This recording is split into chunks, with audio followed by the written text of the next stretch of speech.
Sa Cebu po, ginanap ngayon ang Ironman 70.3 Philippines Triathlon. Ang defending champion na Australiano si Pete Jacobs pa rin ang nanalo.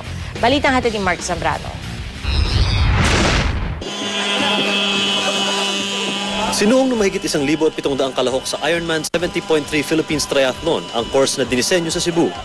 Nagsisilbi itong official qualifier para sa Ironman World Championship sa Las Vegas, Nevada sa September 9.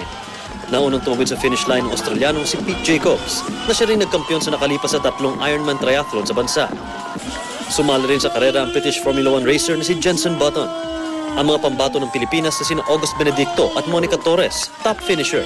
Kahit nahirapan ka na, nandun yung mga, may mga may mga cheering squad, tsaka may mga banda. Nakakabilib din ng ilan na bagamat may kapansanan, ay natapos pa rin ang karera.